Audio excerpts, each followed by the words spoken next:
Look who made it right on time. I can cut that out, don't worry. All right, I'll pause this. Are we recording? Yeah, we're recording. We're live. Okay, so we are the Freakonomics book club. Let me zoom in for that. There we go. Okay. So basically, Freakonomics is basically about using economic data just to find different conclusions about things that happen in our life. Intended for adult readers. You know, you need to have a little bit of background about what economic data is exactly. So authors Stephen D. Levitt, Stephen J. Dubner, both are economists, not really authors per se, but they've done a lot of writing. And pretty much all of the books are about different economic things.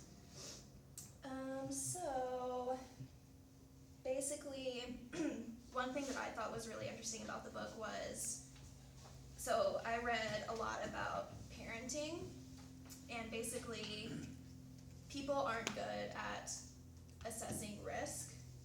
So for example, a parent maybe might not be comfortable with letting their child stay with another family that has a gun in their house, but they wouldn't really think twice about sending someone to a home that has a swimming pool, even though there's like a lot more swimming pool accidents as opposed to gun accidents.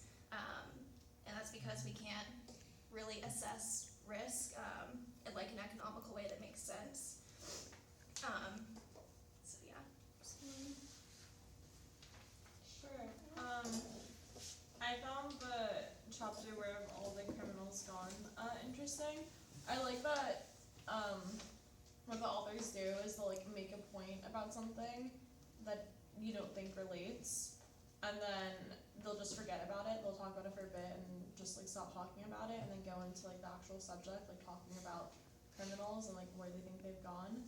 And then after like 20 pages or so, they'll be like, oh, remember that thing we said in the beginning, and then like relate it. So like for that chapter, like they talked about abortion in the beginning, but like you didn't really see like the relevance. And then by the end of it, they're like, oh, so the whole like abortion was illegal in Romania. That's what they like first talked about. Then they relate it by saying like after Roe v. Wade, that like there weren't as many criminals because people were able to have abortions, and by having abortions, or like people usually have abortions when they don't think that they will like provide a good life for their child. And if you don't provide a good life for your child, it's more common that that child's probably going to be a criminal. So it's after Roe v. Wade when like people can now have legal abortions for cheap.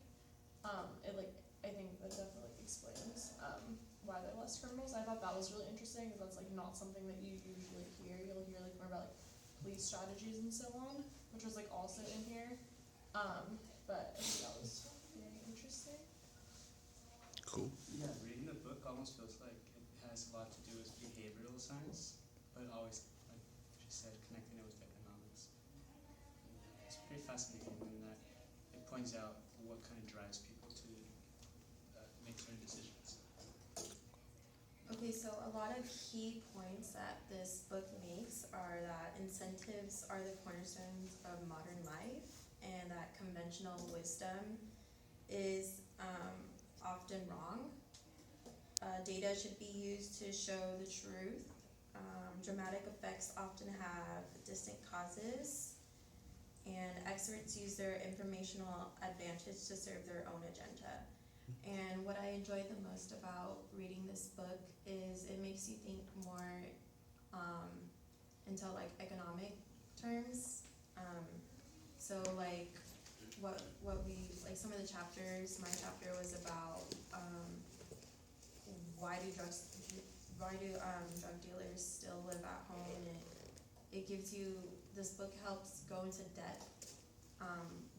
Why drug dealers really do live at home, and I just think that's really interesting.